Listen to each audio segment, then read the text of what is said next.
He told me to get goats. And I've been forever thankful to this man for telling me to get goats because my podcast got a lot more popular when I started telling the goats on the roof stories, which you can listen to on your own. But anyway, Nick, well, let's learn from some of your wisdom. Cool. Thank you. All right. So a lot of y'all have probably been wondering, like, where's Nick been? He's not been on the podcast, not been on the expert council for like 6 months. I've been freaking everywhere. I think I've been to 30 something states since July 2nd. And for a couple months before that, it was just nothing but logistics, trying to herd cats. And then right before I left on this first like 7,000, was this 7? Yeah, this was 7,000 miles in 5 weeks. This section right here, this is what I call the stress-inducing sprint. This right here was, I think it was 8 days nonstop. It was ugly drive. No, it was like right up through the Central Valley, up 5. It was not pretty. And it was, I think it was like 12 stops in 8 days. It was intense. This right here, this was one of the most beautiful places in the world I have ever been to.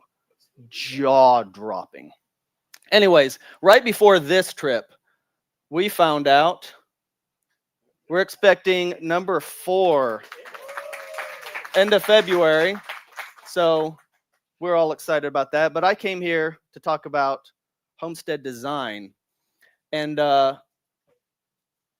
you know, unless you're blind, there are some things going on that ought to be concerning you. And history doesn't always repeat, but it rhymes. And I like to be a little bit better prepared. I like, yeah, anti-fragile. That's a really good term. I want to see things like this in the lives of everyone in the TSP community. I want to see fat, happy cows. I want to see, people embracing regenerative and resilient systems and designing things like a couple of these heroes of mine. So I'm going to approach this topic. I was just on over 50 people's properties over the last like 4 months. So it's been like this nonstop thinking about design science, nonstop interacting with clients, seeing where people are stumbling, where they're tripping, where their uncomfortable pinch points are. And some of the things are almost all of these things are exactly the same with every single person. And so when you're looking at your property, I want you to take a minute the next time you're out there and just looking at it. I want you to step back and I want you to kind of walk through this in your own mind. Write it down if you need to. I want you to not do what a lot of people do wrong. What I've done wrong year after year is you find something, a cool thing on YouTube that gets popularized and you're like, I've got to have that thing. I've got to have a swale. Why do you need to have a swale? Well, because it's really cool. Is it going to be a waste of your time and money? I always ask people, where are you on that pucker factor? From I'm an ostrich, the world is peachy, it's always going to be peachy. I would imagine that 100% of the TSP audience is not at that 1-2 scale. I have met some people in the TSP audience who are at that 10. But most people, and I'm probably in the 6-7 region, around there. Yeah, 6-7, right? So I want you to think about, in 5 to 10 years, what do you want your property to be producing for you? I don't want you to think about next week. I want you to think about the end goal. Where do I want to be? What are the things that I need out of this property? So you start with the end in mind, and then you work backwards from there. That's what I do with all of my clients, and it works so smooth, they don't even realize what has happened. And then all of a sudden, there's this whole plan laid out for the next 5 to 10 years. And they're like, how did I never think of that? Because we started with the end in mind.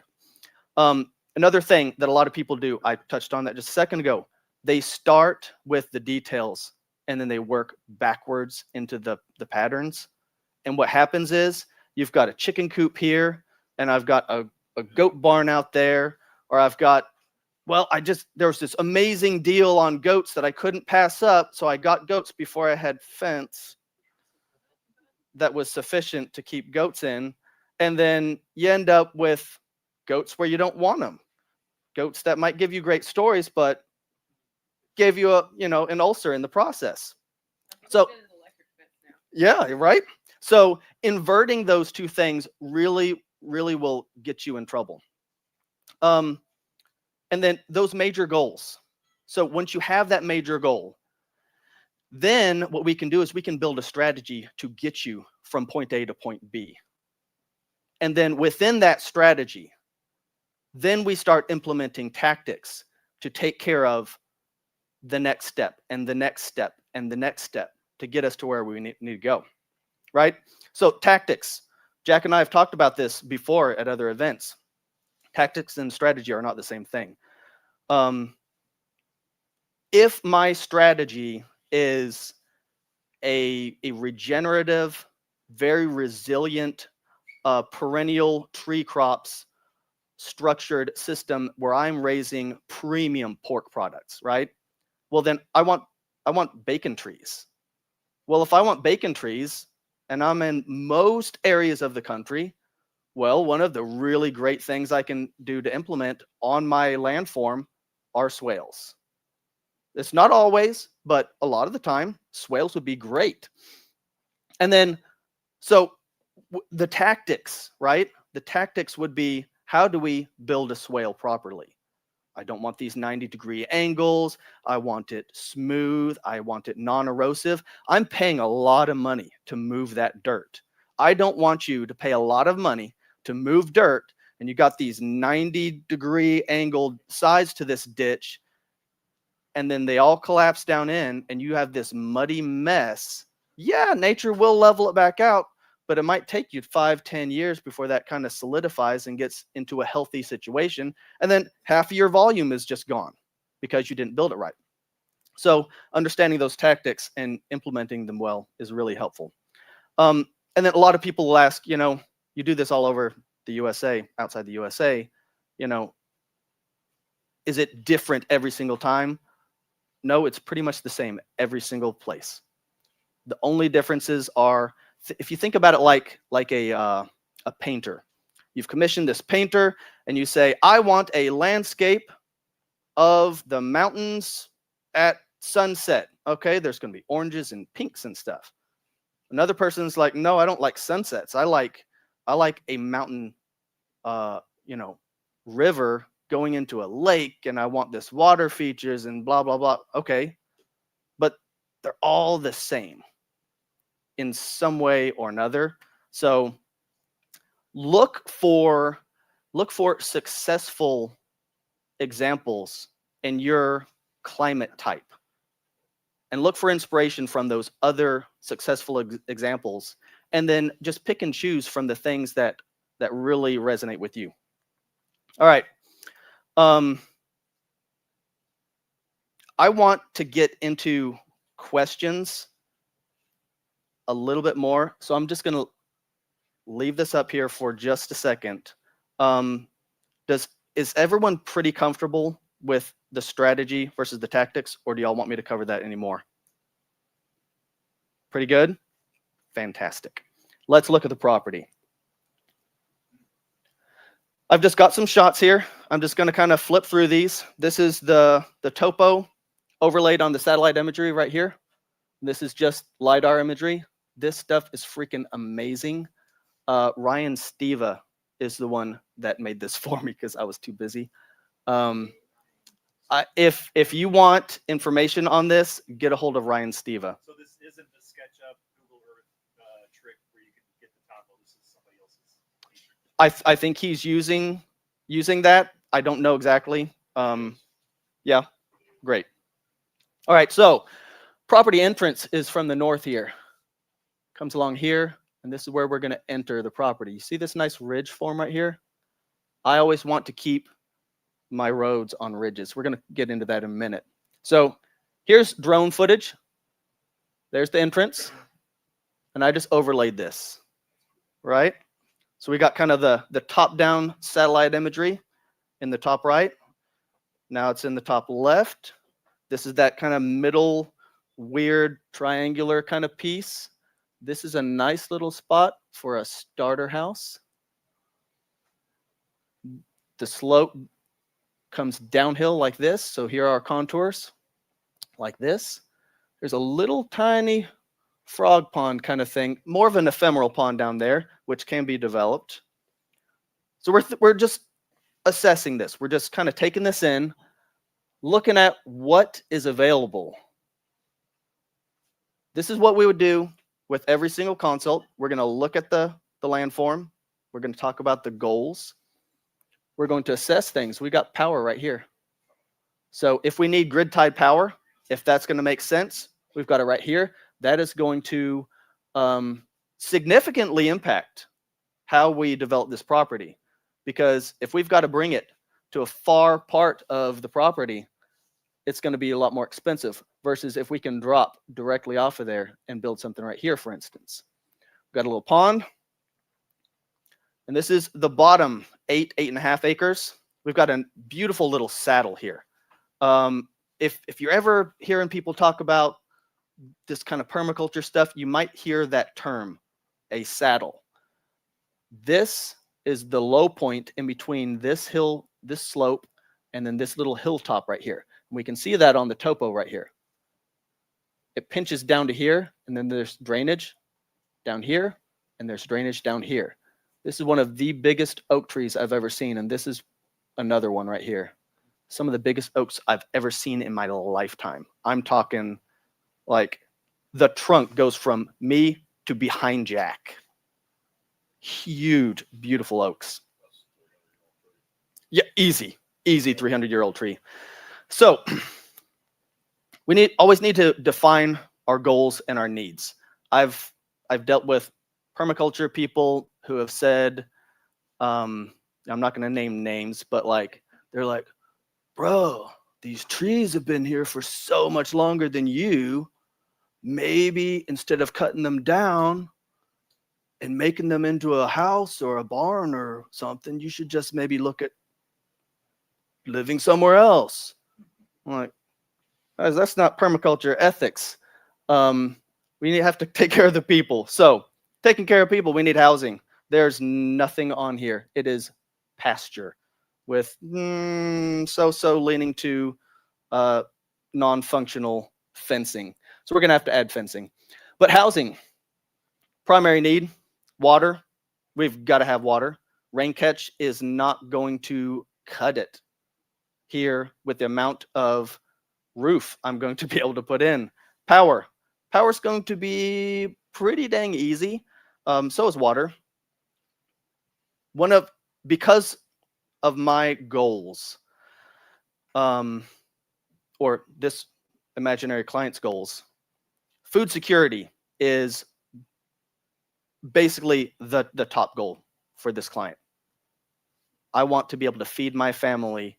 I want to be able to shut the gates on my property for a couple of years and not be forced to leave to be able to feed my family. So animal feed. I have to be able to raise all of my animal feed on site, livestock, because we want to eat primarily carnivore. So let's do a little bit of site assessment. Again, don't have the time to get into a ton of details, so we're just going to give some broad picture ideas here. So we've got our slope. We've got this ridge right here. We've got water catchment here. We've got some water catchment already existing. I don't have to do anything to improve, to utilize either of these. They can be improved, but that's really low-hanging fruit. Right off the bat, I have water for livestock. I have some irrigation water. If I spend a little bit of extra time and money, if we are shoestringing things, so if this is, we just have to live with what we've got, it doesn't take a whole heck of a lot to improve both this and this. This one would be really cheap and easy to improve, stupid easy to make that catch about double the amount of water that it currently is catching. And we've got really nice slope. It's not too steep. We've got about 40 feet of elevation change from the high point on the property to the lower regions, give or take. What's the elevation switch between those? 5 feet. 5 feet on those contour lines. So access. We need to. Here's another thing that I see people do all the time is they will start throwing design elements into their landscape and not consider access, especially future access. So that's why I say I don't want to encourage people to just dream and not do anything. But if you don't have a vision for a good deal of time into the future, if you don't know how that could pan out, you can't even paint a picture for how you want it to pan out, then you will end up painting yourself into corners. You'll end up making type 1 errors that you can't get around it. You're going to have to run a road clear around a building when the road should have been right where the building went. So we need to think about those things. We need to think about these roadways. I will spend 30 minutes with the client. One of the first things we'll be looking at is the driveway entrance. And they'll say, this is where we're going to put the driveway. And I'll say, why there? And they'll say, well, it's already open. That's where the last person was using it. You ever heard that story about that? There's a poem. Who wrote that poem about the wayward calf? There's a poem about this calf that makes a track through the woods. And then the next people followed that path of that calf. And it just wandered and meandered up and down and curved all around. And then it became a cart path. And then it became a motorized vehicle path. And then it became an interstate. All because this one calf took that path. And I don't want to see y'all do that with your homesteads, with designing your properties, especially if this is a new property to you and you're about to put $30,000, $40,000, $50,000 into a driveway, which adds up quick. I've saved clients 50 grand moving it 20 feet to the left. And then an innumerable number of hours into the future on maintenance because we moved it from where there's already existing signs of erosion. So we know we've got a lot of water flow across this one spot versus we move it over here and now it's on top of a ridge. We can perfectly crown so that the only water flow going across this gravel road is the stuff that falls directly on top of it. So anytime we can stick to features like this, like that, which is a ridge, that is always better. Because anytime we have water approaching our driveway from one side, we have to gutter it, we have to ditch it, we have to do something with that, and then we're always going to have that ditch silting in. That means we're always going to have maintenance. And the fewer instances that I can design that into my landscape, the more numbers of hours that we are excluding from future consumption by maintenance. Just a quick note. Yes. This is 5-foot contour. That's almost enough. If you're on the land, you can get by with it. I prefer 2 foot on this. And it can be worth it to pay to get it. But a lot of people will get stuck with a lot of people will get stuck with 10 foot or even 10 meter contour stuff. No, that's almost useless. And it's useless. Yeah. So at that point, it pays you to get somebody to pull the LiDAR data and to get you a topo. 5 feet for this would be minimum I would want to see. I would actually prefer 2 feet on this if I were doing professional design work on it. Right. Yeah, I specifically asked Ryan for 5 feet because I didn't want this to get too noisy. I wanted you to get a concept of it. But if we are really working on this, 2 feet, in some instances, if we're doing detailed stuff and we have decent LiDAR data, 1 foot intervals are really nice because you can tell a lot. Solar aspect. Most of this over here is facing due south. All of these images I have oriented north-south. So just keep that in mind. So water and power systems. Something I always try and bring to the forefront is don't let perfect be the enemy of good. I don't want you to get so stuck into, I have to have it this certain way, so I have to have it that way now. We can always work towards the ideal. You can always start with, I hate saying it, but like synthetic fertilizers, GMO, big box store garden plants, and big box store bagged garbage soil, and you can start gardening with that. That is much better than trying to start and digest all of the learning curves of starting your own seeds, making your own compost, doing all that beyond organic, perfect, uber amazing. I'd rather see you start with the less ideal and get those learning curves under your belt and transition into the ideal. So I'm following my own advice. I would love to be completely off-grid solar. That might not be the ideal for this situation. I'm actually talking to Sean later this weekend about that. Sean is my electrical systems consultant. Sean Mills. Heck my Homestead. Yeah.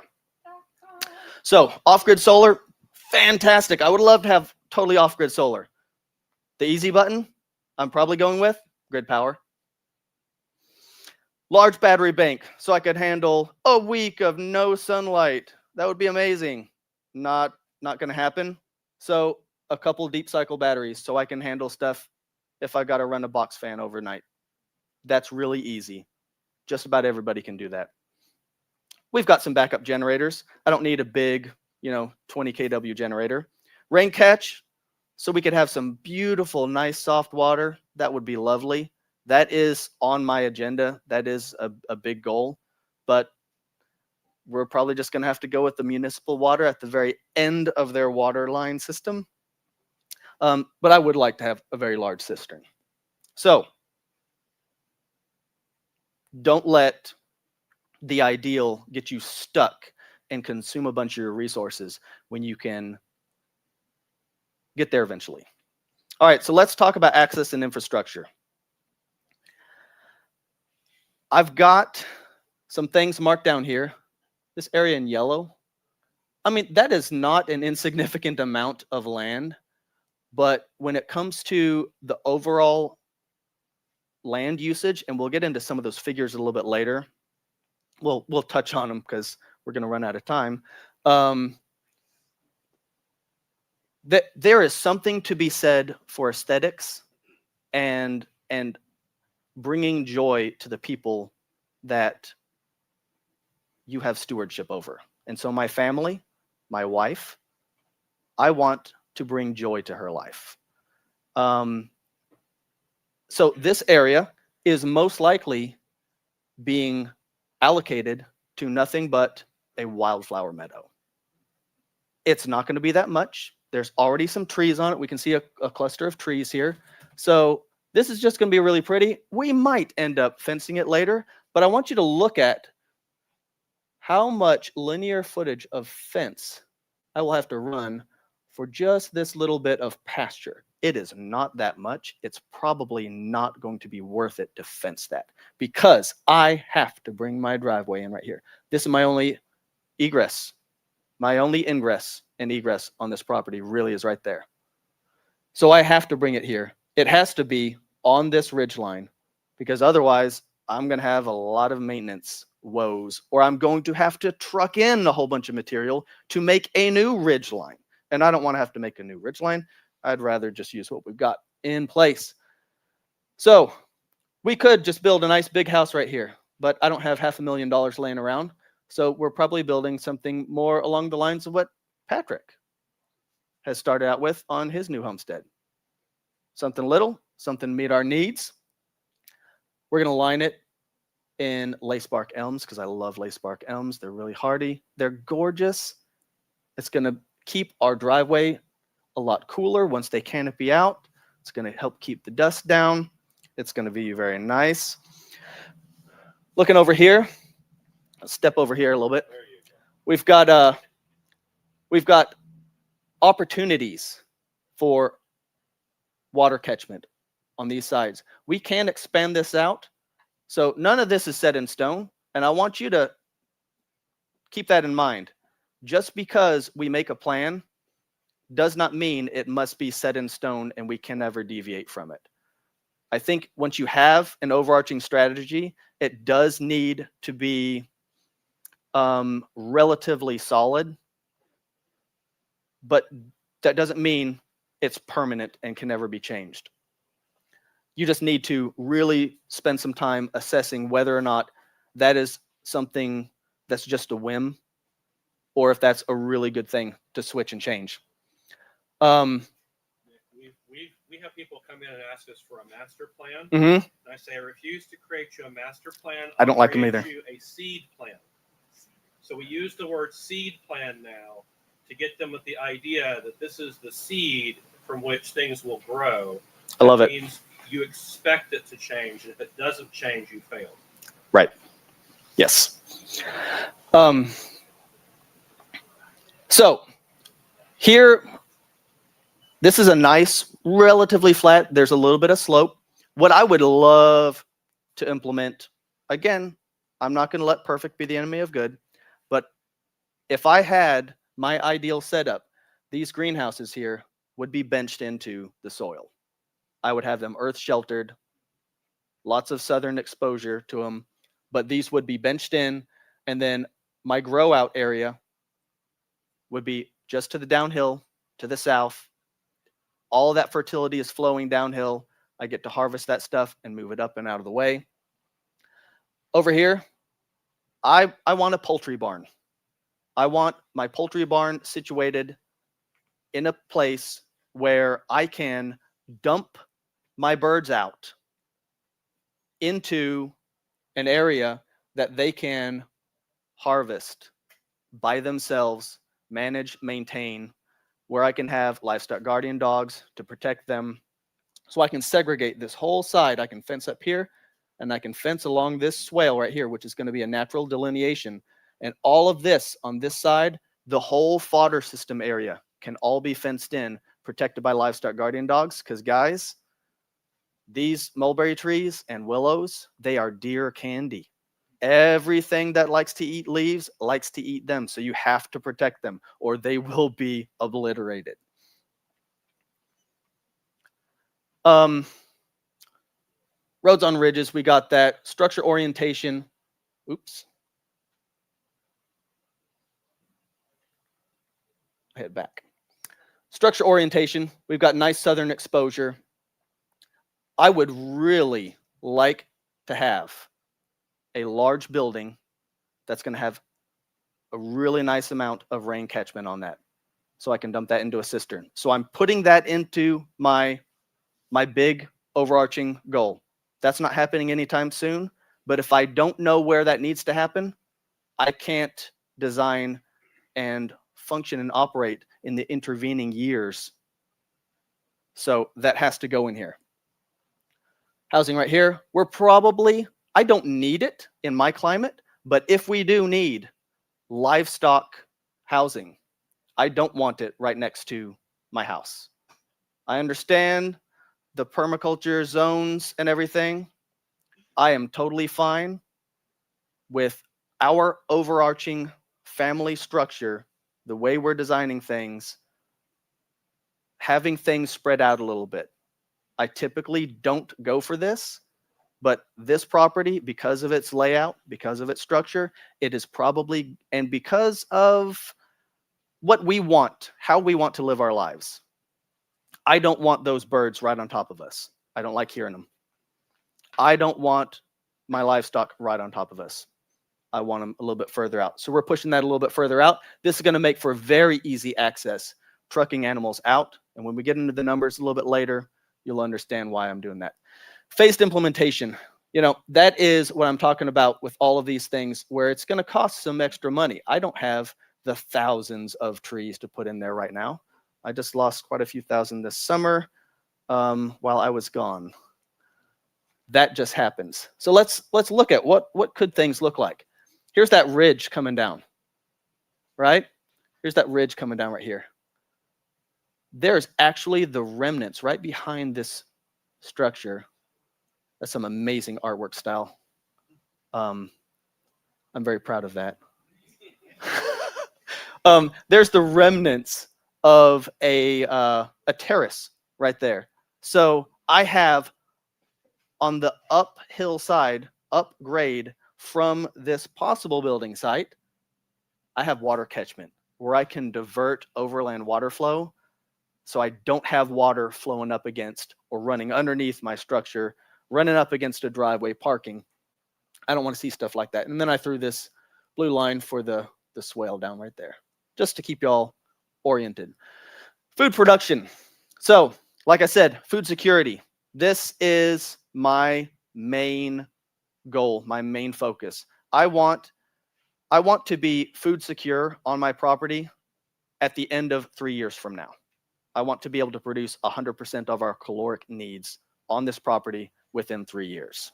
So to that end, I'm not getting into all these numbers. I wanted people to be able to see this. We have some lamb. We just have 7 that we're going to be harvesting in the first year. 19 by the second year. 99 by the third year. These are ideal numbers.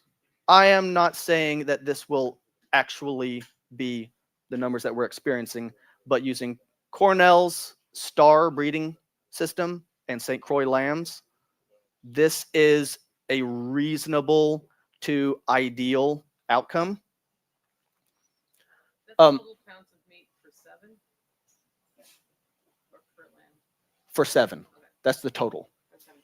Yep. 37 pounds of dressed meat. Again, I'm using averages here.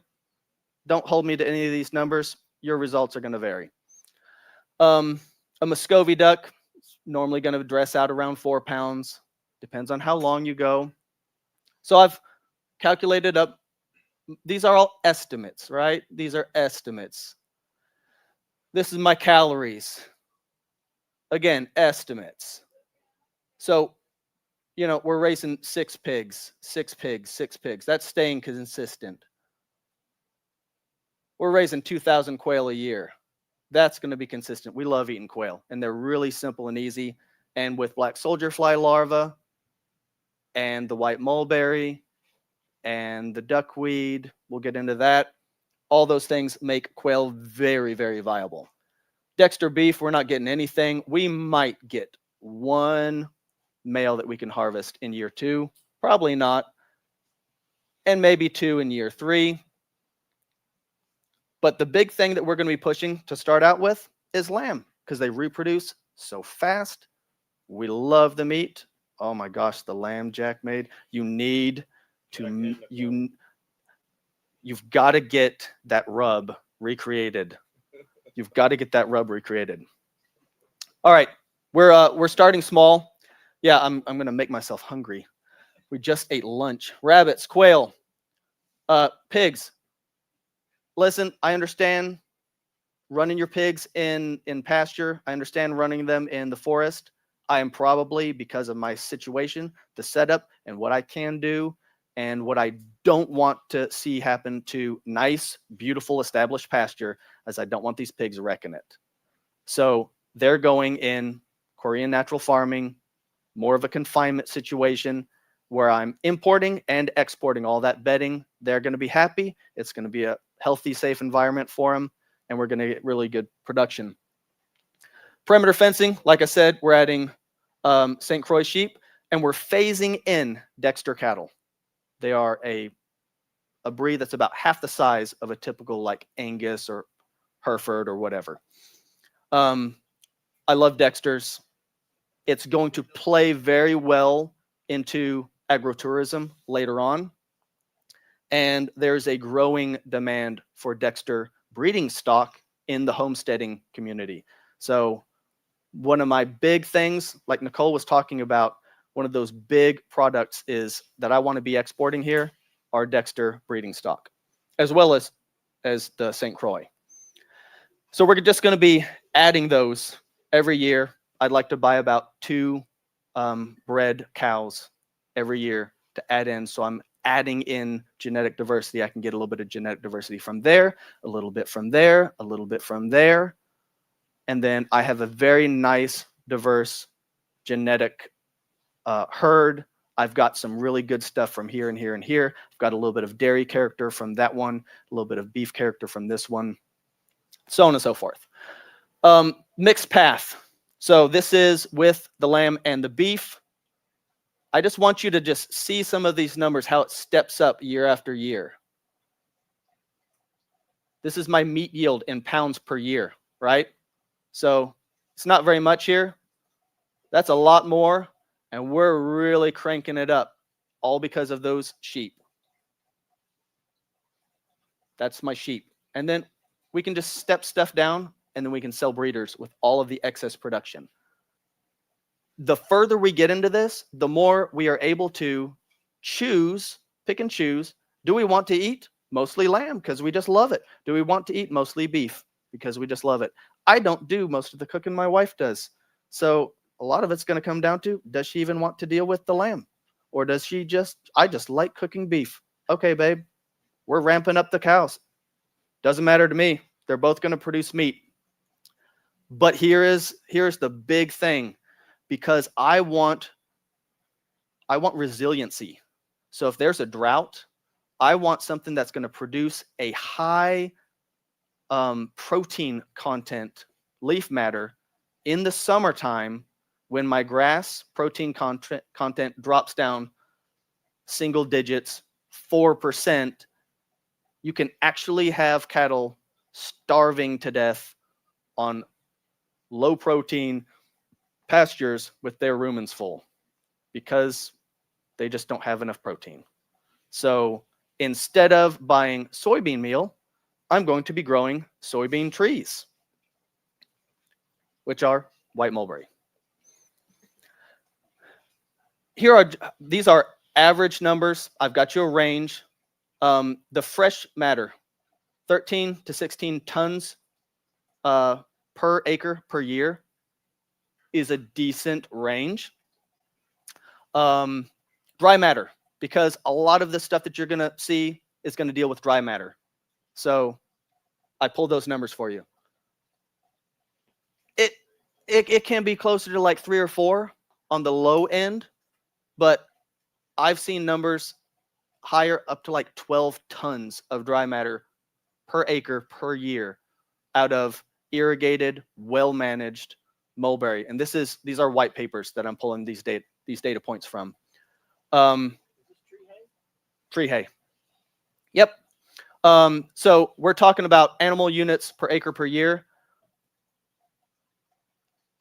1 to 1.8 extra animal units per acre per year using white mulberry. I'm not going to get into all this stuff because I want to save some time, but I want y'all to just see how our numbers go down. Now, if you really dig into the numbers, it's pretty dang close.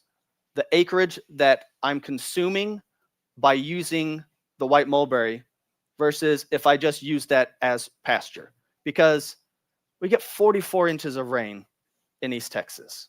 So we're going to have some really good pasture utilization. But what I want you to understand is I've got these rows of trees, and in between those rows of trees are grass and forbs. And I can be running a lot of animals in tractors. And we're going to talk about function stacking here in just a minute. But I can be function stacking on that same 5 acres to a crazy degree. So again, some more boring numbers, but man, I was just geeking out on this. This is so exciting to me. If this is not your cup of tea, well, you can drink coffee. I just love this stuff. I'm just going to skip past this because I want to get into more questions. Here's something really, really cool I want y'all to see. So starting out, this is animal units. Animal units is a really good concept to understand. We don't talk about, all my clients ask, well, how many fill in the blank animal, sheep, can I run on this pasture? I can't answer that. It's too dynamic. I can get you pretty dang close to it, but it's going to be a whole bunch of well, it depends. And we're going to have to drill down into the specifics. Are we talking about Dorpers? Or are we talking about St. Croix? If we're talking about sheep, we're talking about cows. Okay, what kind of cows? Right? So those numbers change, but here's a really, really nice number to utilize, and that's animal units, AU. And it's basically 1,000-pound cow with a calf is going to use 1 animal unit. And so if we just crunch that number down, we can apply that same animal unit measurement relatively consistently across other grazing species. But what that tells us, when I crunch the numbers on this, is we should be capping out for our family's needs at about 20 acres of pasture, or 20 animal units out of 40. So we're using half of our land. That means whatever numbers we're looking at, we can crank that up by at least 2x. That's really cool. I talked about duckweed, lemna minor or lemna major. Duckweed, really exciting. We're talking like 40% protein. That is right up there. Not equivalent to, but pretty dang close to soybean meal. Soybean meal is normally going to be around 55%, 60. 55, 60, that's great. But when we're talking about growing it ourselves with low inputs, recycling on our own property, this stuff is amazing. So I want to put that on your map. We're talking about function stacking just a second ago. We've got quail in a tractor here. We've got rabbits in a tractor here. I can run those right in between these all day long. And if I'm feeding my rabbits white mulberry leaf, well, I'm standing right there. I grab a handful of it, snip it off, drop it right in the cage to all my grow outs. So we went over all of our housing. We placed our items down, right? We understand how our contours are running. We're planning out some locations to catch some water, right? We've got our livestock feed plan. We have the basics. A good, like you said, a seed, a starting vision for how this all lays out.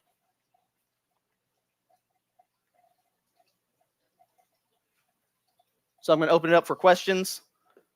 We got 10, 15 minutes. All right. Who has a question for Nick?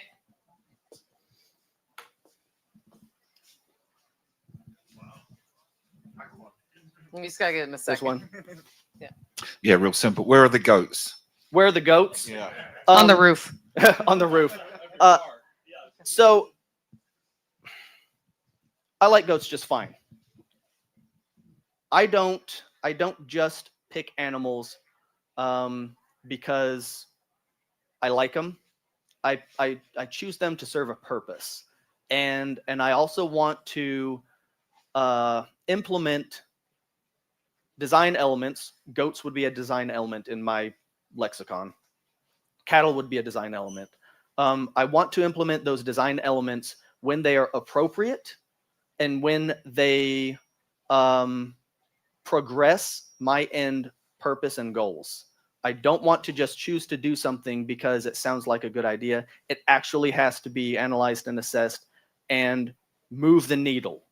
And so the needle that I'm trying to move is not goat meat, because while they're fine for meat, because this is 98% open pasture, and it's good pasture, goats are going to be less advantageous, especially in this climate, than something like sheep or cattle. And we don't like eating goat meat. We do like eating beef, and we like eating lamb. So goats could be utilized here. It will be better to use something that is going to lean more towards kind of that finished pasture. If this was brushy land, I would absolutely be starting with goats, but they would be being utilized to convert it into the kind of pasture it is now. So that's why I would be using goats. But because it's already there, I don't need to use that brush clearing focus or product that the goats would be bringing to the table. I'm going to ask a question before Diego. So when you get this up to full production, have you assessed how many additional helpers you might need to keep it running? Yes. I'm working on helper number 4, but no, but seriously. Yeah. But absolutely, seriously, I am. Once we get on site, I'm going to be opening things up for summer interns, and as we'll see how that goes. If I have a really good intern finish that summer and want to stay on as an apprentice, one of my overarching goals in the next 10 years is to step away from consulting, and I want to be training people to handle all of the consulting that comes my way, because my overarching goal, like you talked about, is I want to be on this land with my family, not traveling. I want to be teaching here, training, and sending people out. So I'm going to be looking for interns and apprentices to start learning this stuff and then taking those skills and applying them. And I want to just be feeding those consulting leads. Kind of along the lines of the goat, I was just wondering, chickens are a great source of protein, and you got the eggs, and they're fairly simple. How come you didn't incorporate any chickens? The chickens are going to be incorporated over here, but they're not going to be a large focus because the quail are so dang productive. My wife has a little bit of an aversion to like egg yolks, but she loves the quail eggs, yolks included. So we will have some chickens. They're just not a big outstanding feature. What you just heard there was an answer to how do I integrate my wife into this? I mean, my spouse into this project, right? Yep. Right. Well, she likes quail. We grow quail. Yeah.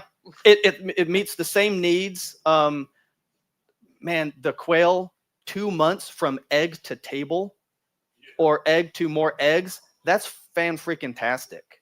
And when I can grow a large portion of their feed with black soldier fly larvae and then preserved black soldier fly larvae for winter feed, when I can do that mostly myself, man, that gives me a lot of resiliency to be able to say, all right, I want a really good meat yield 2 months from now to fill in a deficit. I know I've plotted it out. I know I'm going to have a deficit for these months. That means I'm going to track it back. I'm going to be starting X number of eggs this month or this week and this week and this week for this amount of time so that we have all of that extra productivity filled in until we get the lamb up into production. Where's my dove stand? Okay. Dove stand? Yeah, we all need to have a dove. I actually want to put a dove coat out here.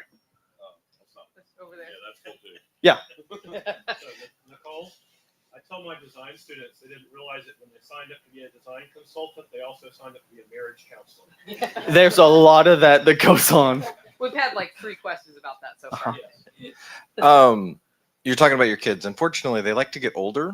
Yep. And they like to move away. Mm-hmm. But have you put any thought or like planned anything on if they want to come back and be a part of the land and like they're going to want their own place? I've been thinking about that from the moment, actually, from before they were born. I've been instilling into them, and they're going to be their own people. I'm not deluded into thinking that they are going to choose the things that I would like for them for their whole life. Currently, though, from my 14-year-old down to my 10-year-old, all 3 of them are all in on a very tribal mentality. We want to, it's back to back. I'm going to watch your 6, you're going to watch mine. And we want to be neighbors so that we can support each other. So right now, their vision and my vision is for them to be on site. I want to buy more property. It might be we're a mile apart. But my goal is by the time that they're 18, each of my sons, by the time they're 18, we will have, this is the goal, we will have completed, worked together to build a small house and set them up with a business. So I will handle the more technical, legal, financial, marketing, sales, that kind of stuff. As they learn the skills and start taking that over, so that by the time they're 20, I want to have a 6-figure plus income job business that basically, think of it like the Flintstones cars, right? You get it pedaling, so I'm the one pedaling while they're just like their toes are just kind of stumping along. But as they grow and they mature, they're taking over, and I can take my feet off, and they're just coasting with it. Right. So that's the vision. That's the goal. We'll see how that pans out, though. So have you, were you planning to build it by yourself using local resources? And if yes, could you talk a little bit about how you're trying to maybe function stack, all that stuff? That would be pretty cool. Yeah. So I'm looking at a couple different options for housing. I have a bandsaw, and the family land in Louisiana, we have 8 acres of overly mature pine. I mean, we have 120-foot pine trees that are maturing out and successing the forest and just dropping dead. They have to be harvested, or else they're just going to be dirt anyways. So the plan is to drop those trees as I have time. If anyone has some of that spare laying around, I would love some extra. But we're going to be dropping those trees, milling them, and then transporting the lumber to Texas. And we still need to talk about house design stuff. But I think everyone should be aware of this really cool resource. It is freefarmhouse.com. Check it out. It's really cool. Question from online. How do you harvest and store 16 tons of white mulberry per acre? 1 bite at a time. Same way you harvest. Yeah. So I'm going to be prototyping a small scale version of essentially it's going to be like a grape vine trimmer. You can look up grapevine trimmers. These are commercially available all over the world. They're basically big hedge trimmers that are PTO driven, and you drive down a grape trellis and it trims off all the vines. We can implement the exact same harvesting strategy for white mulberry on a smaller scale like this. It's, we can do it manually. Yeah, it's a lot of work, but I have 3 teenage or almost teenage sons. So It'll be like a mulberry hedge. yes, basically they get reharvested at about hip height. So they get cut back down, and then they regrow, and then we harvest, and we keep regrowing. It's going to look like a miniature Napa Valley. On right here, when you're driving down this driveway, eventually, when you look down these rows, it's going to look like little miniature Napa Valley. From a distance, the mulberry trees, when they're harvested and when they're regrowing, it looks just like grapevines. Hey, Nick, before you're done, can you give us a quick update on your tissue culture project? Yes, I haven't had any time this year to devote to tissue culture. If, with the new baby coming, if I have time this winter, I'm going to be getting things rolling with that. That's actually one of the main reasons I'm interested in possibly bringing on an apprentice or an intern, someone to help with that. Before we actually get out here, I do have housing available, private lodging available to utilize. I need someone who is interested in learning that stuff and who is competent enough. He's 14. You want him to have an income by the time he's 18? It really comes down to the interest level. Yes. And it's the 14-year-old that went up to there in about 6 months, and he's this. And when we're talking about hazardous chemicals and breakable borosilicate glass everywhere. Yeah. Are you still going to sell trees this spring? Oh, yes. Oh, yes. RarePlantStore.com. Every year. What zone would you say all that stuff is? All what stuff? Well, pretty much everything on the right side there going down. Is that zone 3, zone 4? We didn't talk White mulberry. I'm sorry. Oh, permaculture zones. Everything seems way far away from the houses.